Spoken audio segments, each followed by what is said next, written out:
Mbote Yenge aux habitants des pays de Couche. Ce peuple était dispersé au-delà des fleuves de l'Éthiopie, à qui la promesse avait été donnée.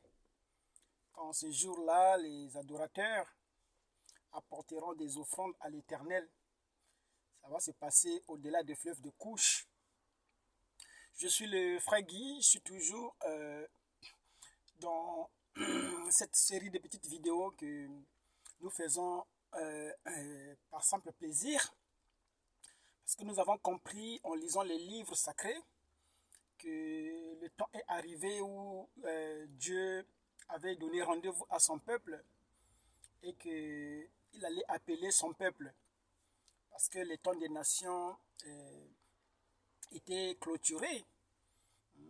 Il a envoyé un dernier messager aux gens des nations, en la personne de William Branham, qui a accompli les promesses de Malachie 4 et les autres promesses que vous connaissez, qui figurent dans la Bible.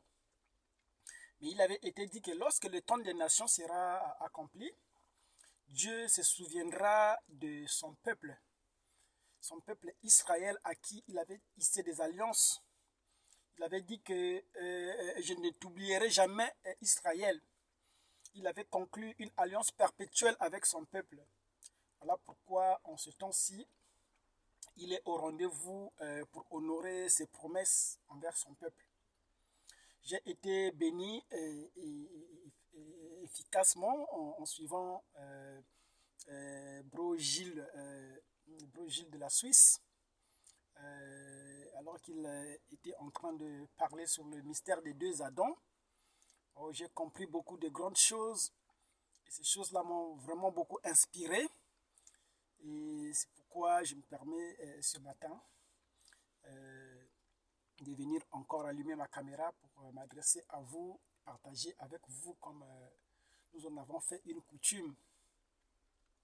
Je suis toujours dans le mystère du vin nouveau, et dans cette rubrique, nous avons ouvert des chemises. Voyez, dans le mystère du vin nouveau, nous sommes en train de parler de la nouvelle civilisation, de la nouvelle économie, parce qu'il avait été dit que le ciel allait recevoir Christ jusqu'à la restauration de toutes choses qui vient par Élie le prophète, parce que la mission de restaurer avait été donnée à Élie le prophète. C'est alors qu'il y aura des nouveaux cieux et la nouvelle terre. Voyez-vous, le ciel allait recevoir Christ jusqu'à la restauration de toutes choses, quand il y aura une nouvelle civilisation, une nouvelle économie, un nouveau royaume, un nouveau roi, un nouveau peuple et tout ce que vous connaissez. Voyez? Donc nous sommes toujours en train de poursuivre notre sujet, le mystère du vin nouveau. Mais dans cette rubrique, comme je venais de dire, pour ne pas me répéter, nous avons choisi et décidé de parler sur les trompettes, montrer la différence qui existe entre les trompettes et les sceaux. Parce que si nous ne comprenons pas le mystère des trompettes, qui s'applique à Israël, nous n'allons pas comprendre pourquoi nous disons toutes les choses que nous déclarons maintenant, alors que nous rentrons dans l'âge d'Israël. Voyez, il y avait une différence entre les sceaux et les trompettes. Les trompettes, nous savons qu'elles concernent le peuple d'Israël. C'est en cela que lorsque nous avons débuté à parler sur les trompettes, nous avons dit que les trompettes, toutes les trompettes sonnent dans le 7e sceau, et le 7e sceau termine l'âge des nations. Le 7e sceau met fin au temps. Oh, j'ai été très très béni dans les échanges que j'ai eus avec Bro Feli. Voyez, quand il parle du 7e sceau qui termine le temps, vous voyez, le 7e sceau avait pour mission de terminer le temps. Lorsque le 7e sceau s'accomplit, alors toutes les promesses s'accomplissent en même temps dans le 7e sceau. C'est pourquoi l'ouverture du 7e sceau termine l'ancienne dispensation pour ouvrir la nouvelle dispensation.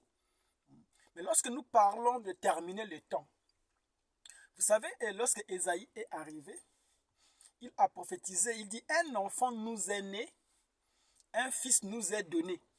Voyez-vous? L'enfant nous est né, c'est un temps passé. Vous voyez? Donc, il n'a pas dit un enfant sera né ou serait né. Il dit un enfant nous est né. Un enfant était déjà né à l'heure où Isaïe parlait. Un fils nous est donné. Ces verbes-là sont conjugués à un temps passé. Vous voyez? Pourquoi? Parce que pour Dieu, cela était accompli. Tout à l'heure, je parlais que j'ai été béni en suivant Bro Gilles. Bro Gilles explique quelque chose qui a impressionné mon esprit. Il parle de la création. Il dit que la création était spirituelle. Lorsque Dieu, au commencement, a commencé à créer dans le premier jour, le deuxième jour, il dit tout cela était spirituel. Pour Dieu, tout était spirituel. Il vit que cela était bon. Alors que l'œil humain ou l'œil naturel ne voyait encore rien. Mais tout était déjà fait. C'est un grand mystère, le septième sceau. Parce que le septième sceau, c'est un monde qui se crée. Voyez-vous? C'est une fréquence. C'est le mystère du soleil. Or, remarquez qu'il se passe quelque chose avec le soleil. Lorsque le soleil brille, voyez-vous, comme j'en parlais avec Bro Feli, les rayons du soleil, pour qu'ils nous parviennent sur la terre, traversent, voyez-vous, voyagent, et cela est quantifié dans ce qu'on appelle les années-lumière. Donc, pour que les rayons nous atteignent sur la terre, ces rayons-là ont voyagé des années et des années, des milliards d'années, avant de nous parvenir. Mais une personne qui sort devant la face du soleil et qui est brûlée par le soleil va peut-être penser que le soleil vient de le brûler à l'instant. Alors que si on remonte le temps, les rayons sont partis de très loin et ils ont voyagé pendant beaucoup d'années avant de brûler, avant d'atteindre la terre. Voyez? C'est ce qu'on appelle les années-lumière. C'est un grand mystère. C'est pour montrer que lorsque Dieu accomplit les promesses, voyez-vous, il accomplit ses promesses de façon spirituelle. Voyez-vous? Et tout ce que nous constatons dans ce monde-ci ne sont que le reflet. Parce que vous savez que ce monde-ci dans lequel nous vivons, c'est une illusion. Voyez? Les philosophes les plus illuminés avaient déjà parlé de ça. À l'instar de Platon, par exemple. Ce monde est une utopie. C'est une illusion, ce n'est pas la réalité. Parce que la réalité, elle est spirituelle. Lorsque la Bible dit que Jésus marcha sur les eaux, voyez-vous que tout le monde est émerveillé.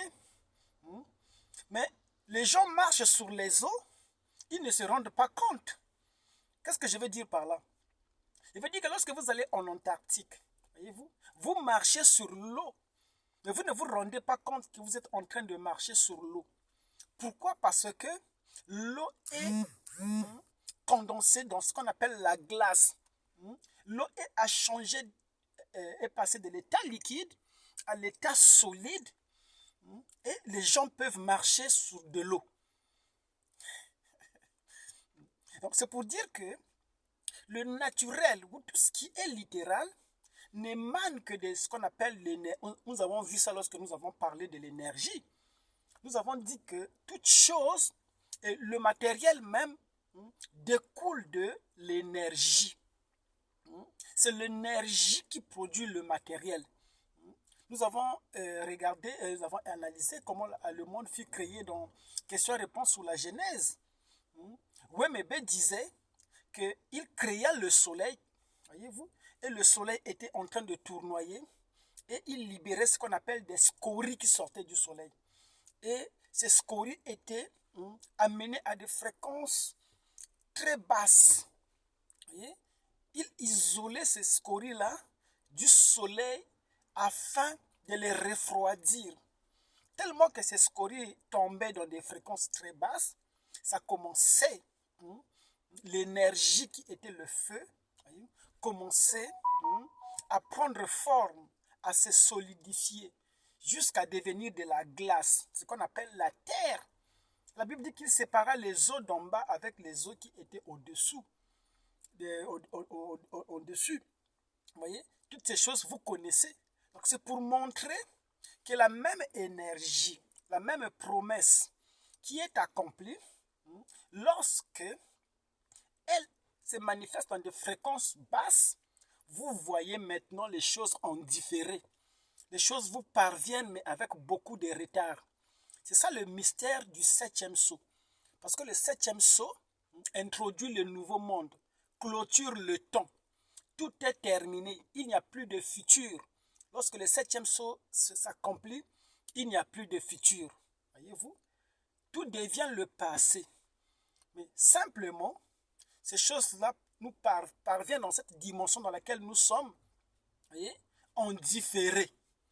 Comme j'ai pris l'exemple du soleil qui est en train de luire, alors que vous êtes en train de dormir, mais le soleil est en train de briller.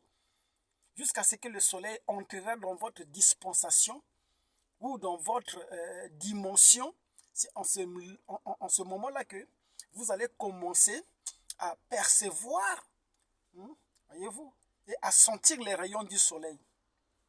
Je vais lire une petite portion de l'écriture sur laquelle nous allons établir une base dans le cadre de notre échange de ce jour. Je lirai dans le livre de Matthieu. Le livre de Matthieu, où il raconte l'histoire de la translation. C'est Matthieu 17. Je lis à partir du premier verset. 6 jours après, Jésus prend avec lui Pierre, Jacques et Jean, son frère, et il les emmène à l'écart sur une haute montagne. Il fut transfiguré devant eux, son visage devint brillant comme le soleil, et ses vêtements blancs comme la lumière. Voici que leur apparurent Moïse et Élie, qui s'entretenaient avec lui. Pierre, alors qu'il prit la parole, et dit à Jésus, « Seigneur, il est bon que nous soyons ici. Si tu le veux, je vais dresser ici 3 tentes, une pour toi, une pour Moïse et une pour Élie. » Il parlait encore lorsqu'une nuée lumineuse les couvrit de son ombre, et voici que de la nuée, une voix disait, « Celui-ci est mon fils bien-aimé en qui se trouve ma joie, écoutez-le. » Et quand ils entendirent cela, les disciples tombèrent face contre terre et furent saisis d'une grande crainte. Jésus s'approcha, les toucha et leur dit, « Relevez-vous et soyez sans crainte. » Voyez? J'ai pris ce sujet dans le cadre de ce que nous étions en train, nous avons commencé à décortiquer, à savoir les 7 trompettes. Pourquoi? Parce que lorsqu'on parle des trompettes, il s'agit de la dispensation d'Israël. Voyez? Lorsqu'on rentre dans la dispensation d'Israël, alors nous savons tous qu'en ce moment-là, le temps des nations est terminé. Lorsque le temps des nations termine, c'est là que commence la dispensation d'Israël. Or, on ne parlera pas de la dispensation d'Israël sans pourtant toucher à Apocalypse 11. Parce que l'Apocalypse 11 est en rapport avec les 144 000. Parce que lorsqu'on parle de la dispensation d'Israël, n'est-ce pas, on fait référence aux 144 000 dont parle la Bible. Or, lorsque on parle de 144 000, on voit effectivement Moïse et Élie qui devraient appeler les 144 000. Voyez? C'est ça la dispensation d'Israël. Voyez? Parce que lorsque nous ouvrons les trompettes, n'est-ce pas que les trompettes amènent les fléaux. Voyez-vous, les fléaux, nous avons dit dernièrement C'est ça qui rassemble le peuple. Voyez? C'est comme en Égypte, pour que, avant qu'Israël ne sorte de l'Égypte, il a été envoyé des fléaux en Égypte. Or, en Égypte, il y avait un endroit qu'on appelait Goshen. Et à Goshen, les Hébreux devraient être réunis pour échapper aux fléaux. Voyez-vous? Tout ce qui était en dehors de cet endroit-là, ils étaient sous, voyez-vous, l'emprise des fléaux. Sauf à Goshen, parce qu'à Goshen, il avait été donné un signe.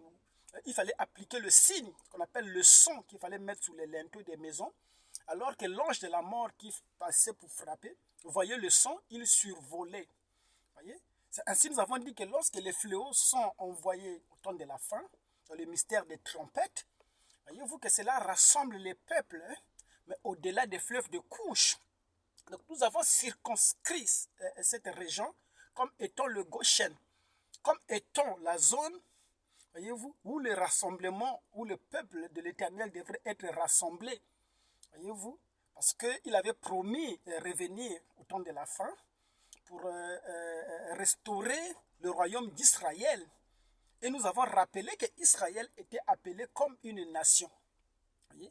Israël n'est pas appelé de façon individuelle.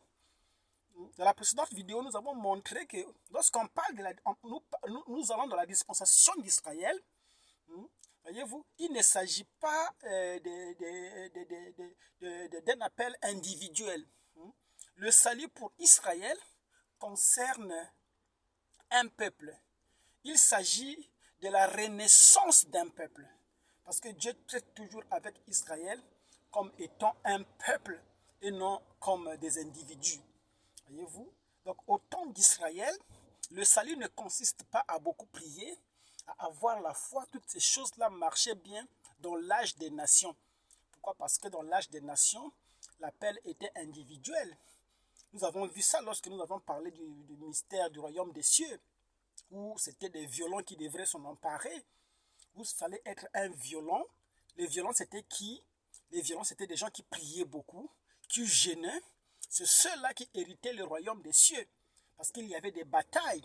Le royaume des cieux était expliqué dans le mystère des sceaux, à travers les 4 premiers sceaux, voyez-vous. Nous avons vu qu'il y avait des batailles, il y avait un cavalier qui chevauchait des chevaux, et il y avait la guerre qui accompagnait cela. Voyez?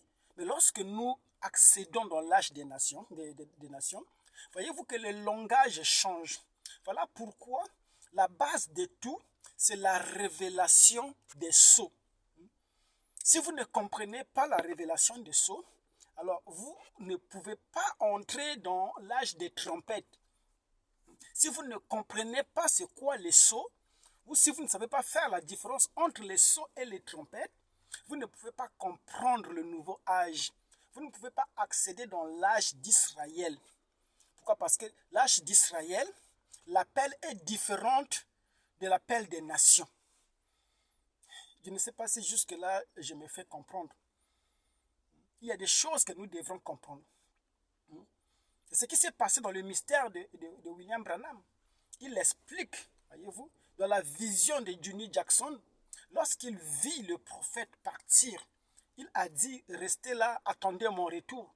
Voyez-vous, il entra, il partit, voyez-vous, il disparut dans la nuée.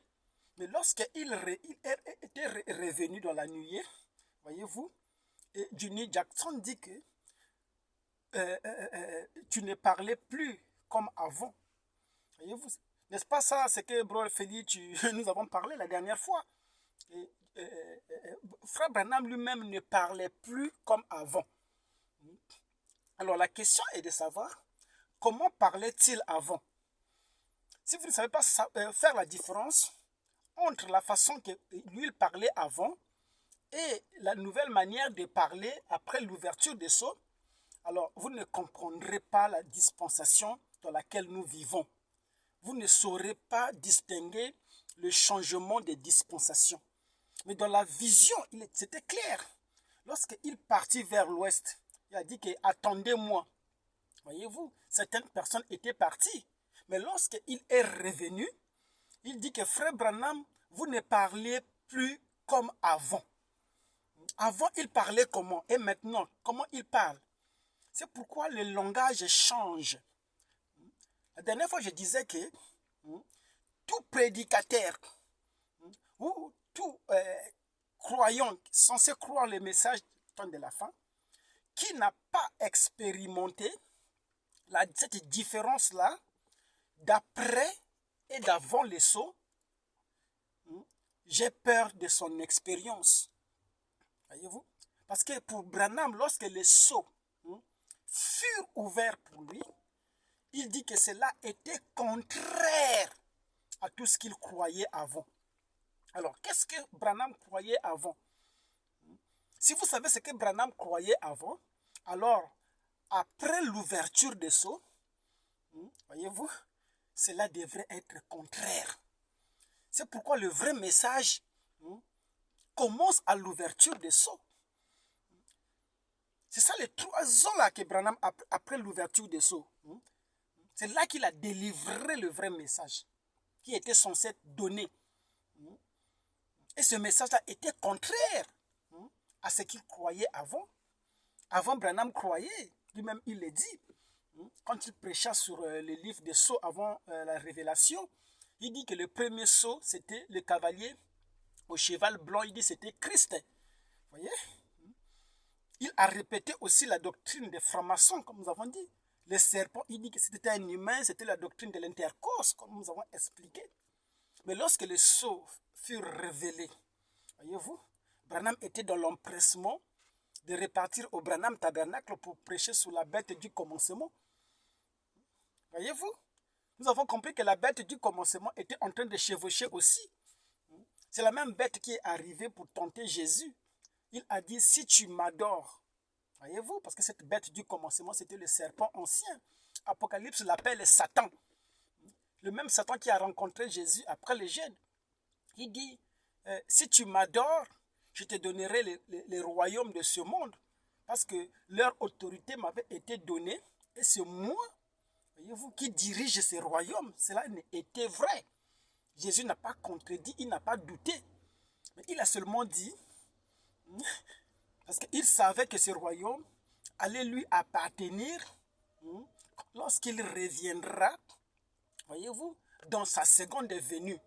C'est pourquoi nous avons dit la dernière fois que lorsque le 7e sceau s'accomplit, alors toutes les promesses, voyez-vous, s'accomplissent automatiquement dans le 7e sceau. Voyez-vous? Donc Apocalypse 11 s'accomplit en même temps qu'Apocalypse 19. Voyez-vous? Pourquoi? Parce que toutes ces promesses concernent l'âge des nations. Il avait été dit que lorsque Christ viendra dans les nuées, c'est Enoch qui avait prophétisé, non? Il dit qu'il viendra avec des myriades et des myriades de saints. Et Wemebe ajoute que lorsqu'il vient comme tel, il va directement aux Juifs. Voyez-vous? Alors, comment va-t-il directement aux Juifs? C'est là où nous voyons le mystère de ce qui s'est passé avec Paul. Voyez? Nous avons parlé de ça la dernière fois, lorsque les Grecs sont venus demander aux disciples de Jésus, nous voulons voir, messieurs, nous voulons voir Jésus.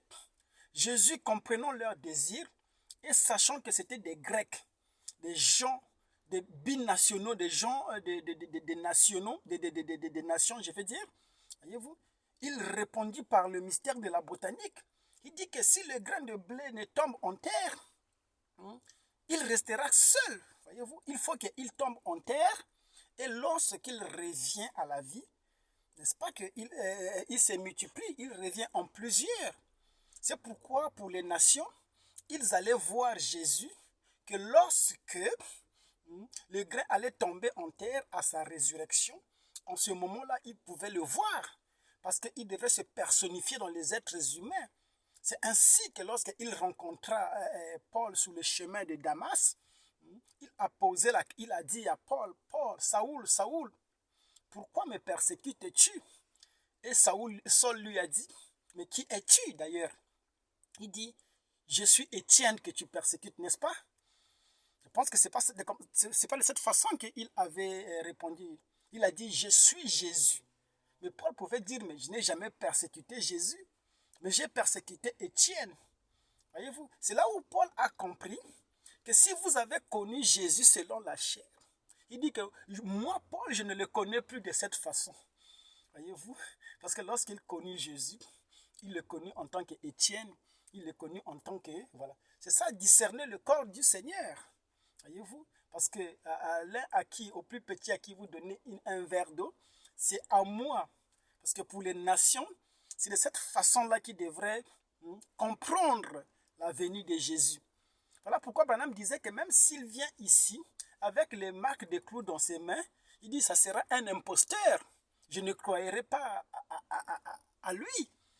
Pourquoi? Parce qu'il n'est pas censé venir comme ça pour nous les nations. Lorsqu'il vient chez nous les nations, il est personnifié. Voilà pourquoi nous avons vu aujourd'hui Jésus personnifié. Vous voyez? Ceux qui connaissent le message savent de quoi je parle. Voyez?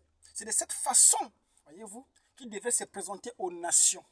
Mais comment les Juifs, parce que Wemebe disait que de la même manière que les Juifs ont ramené le message aux nations, ceux des nations aussi ramèneront le message à Israël. Voyez? Comment les Juifs ont ramené le message aux nations? Les Juifs ont ramené le message aux nations à travers le mystère de ce qu'on appelle la diaspora. Voyez-vous? Voilà. J'espère que vous n'allez pas me lapider. Il disait que les Juifs ont ramené le message aux nations à travers la diaspora. Jésus a utilisé les binationaux pour ramener le message chez les nations. Voyez-vous? Donc il a pris les Juifs qui avaient la double nationalité.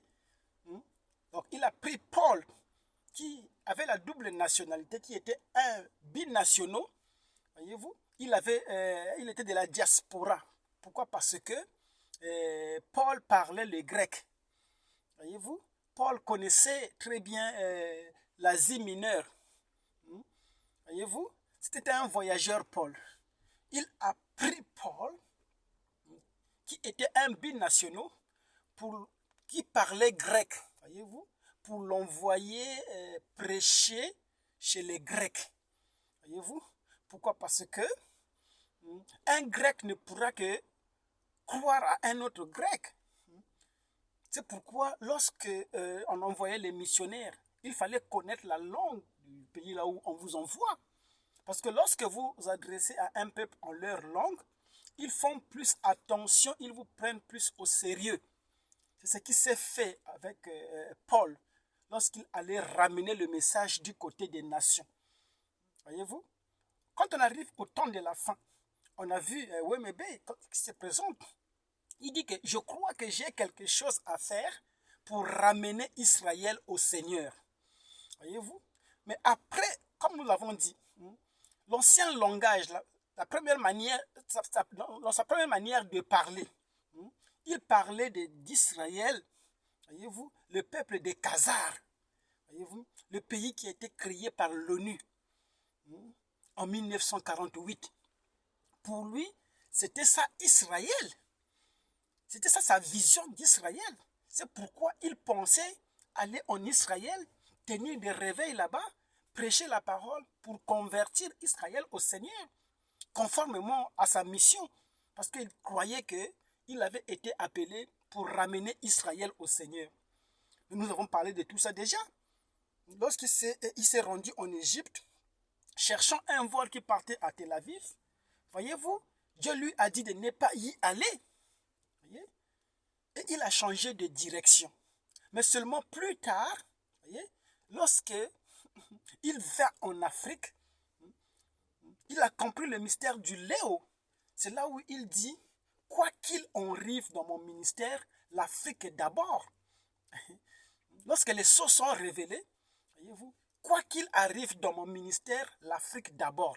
Parce qu'il avait compris que le vrai peuple du Seigneur, les vrais Israélites, n'étaient pas ce pays-là formé par l'ONU en 1948. Les vrais Juifs, les vrais Israélites étaient dispersés dans les pays de Couche, conformément à la promesse que Dieu avait donnée à Abraham. Il avait dit à Abraham dans le livre de la Genèse, je pense 18, que le territoire que je te donne partira du grand fleuve d'Égypte, du fleuve d'Égypte jusqu'au grand fleuve. Voyez-vous? L'Euphrate. Voyez-vous? Et cette partie se situe au sud du désert de Sahara en Afrique. Donc, il s'agissait d'un territoire qui était concerné. Et Branham avait pas la boussole bien orientée. Lui, il voyait le Moyen-Orient, il voyait la Palestine, ce petit pays créé par l'ONU. Il croyait que c'était là le pays des Israélites. Il croyait que c'est là que se trouvaient les vrais Israélites. Jusqu'à ce qu'il a compris, dans les 70 semaines de Daniel, il parle d'un peuple qui sortirait de l'esclavage. Or, nous avons vu que les Khazars d'Israël, qui sont en Palestine, n'ont jamais connu l'esclavage. Le peuple qui a connu l'esclavage, c'est le peuple noir. Voyez-vous? Alors ça, je ne peux pas revenir là-dessus parce que nous avons déjà parlé. Si je suis en train, j'ai lu en Matthieu 17, non? Je suis en train de parler comment les gens des nations devraient ramener le message en Israël. Au temps de Wemebe, il y avait une prophétie qui avait été donnée. Il dit que Frère Branham, il a ici l'esprit d'Élie et de Moïse qui sont en œuvre dans ce tabernacle. Et il a dit que cela s'est accompli de façon parfaite. Donc, dans le Branham tabernacle, il y avait l'esprit d'Élie, de Moïse qui était en œuvre. Voyez-vous? Voyez?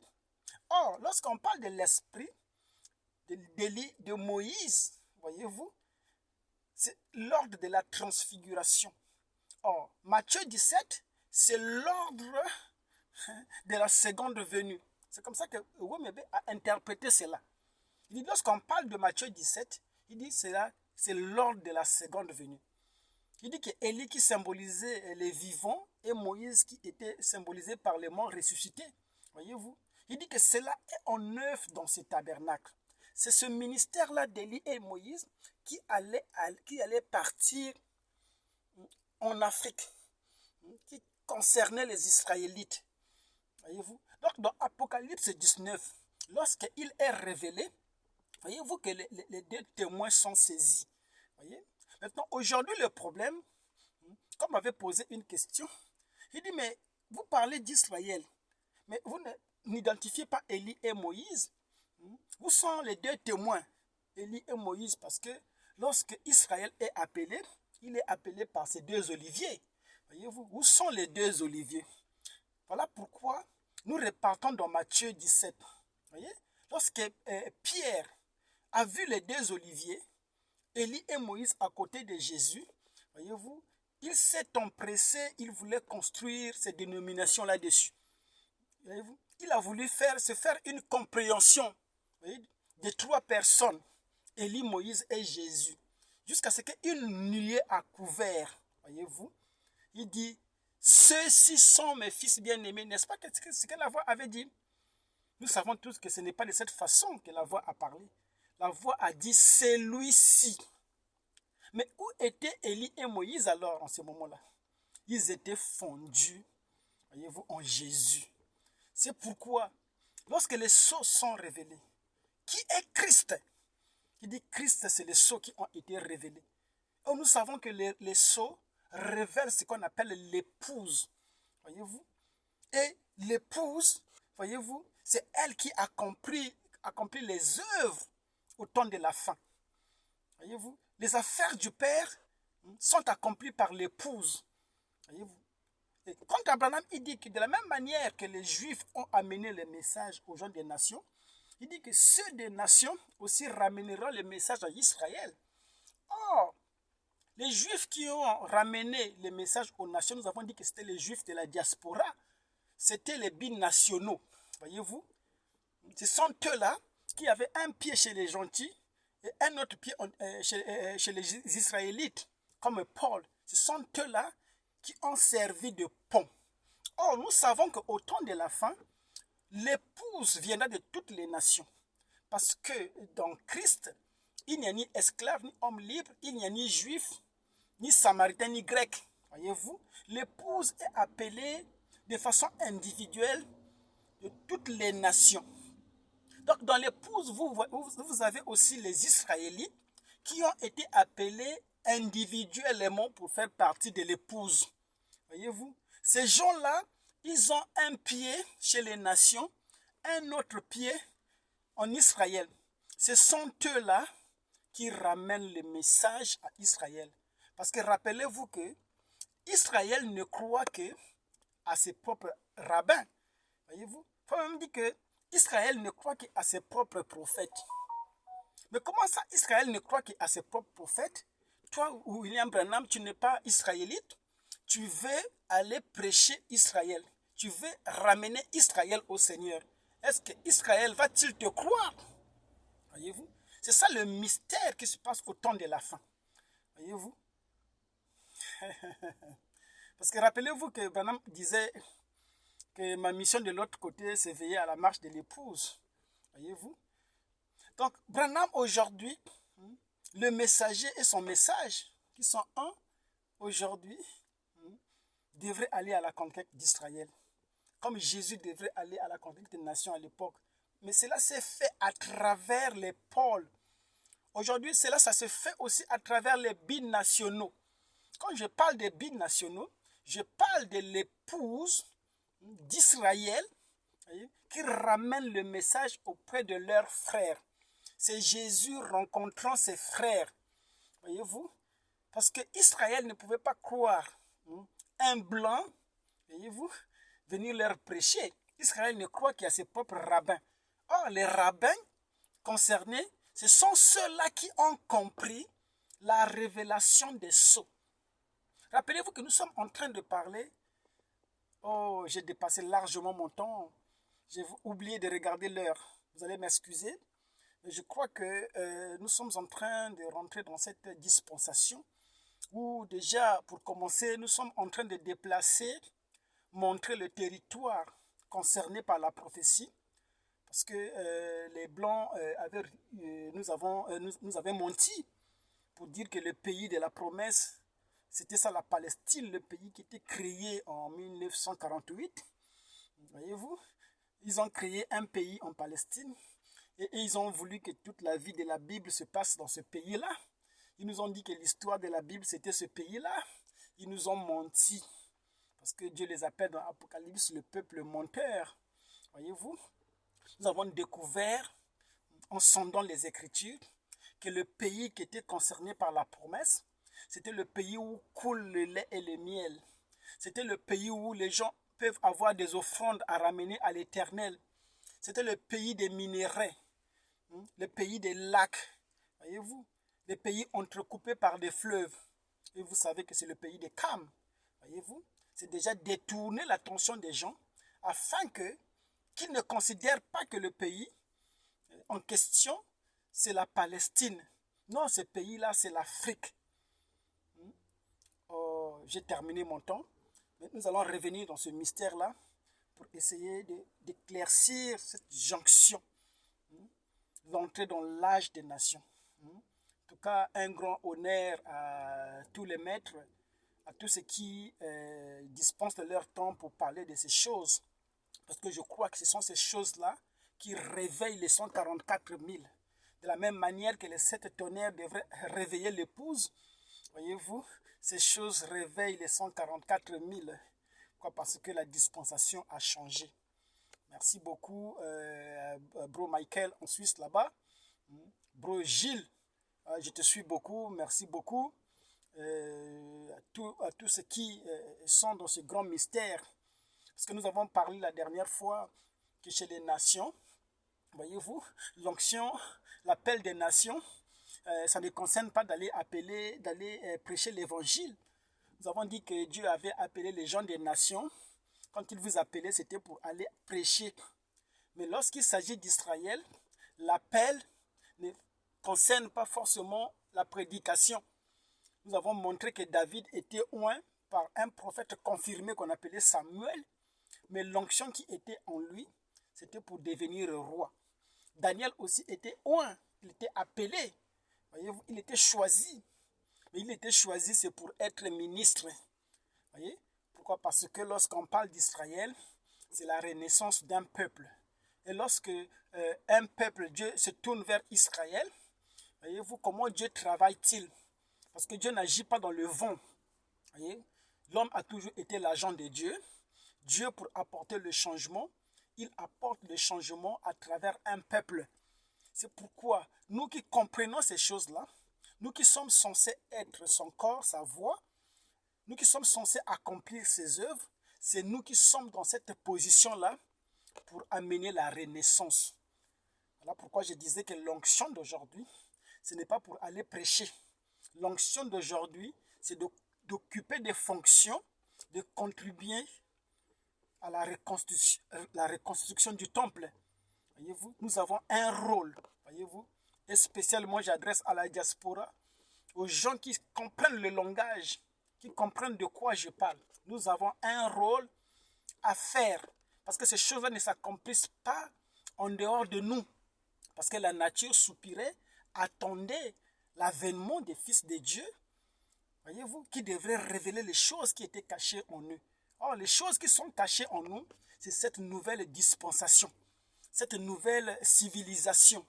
Pourquoi vous savez que c'est l'évangile qui civilise?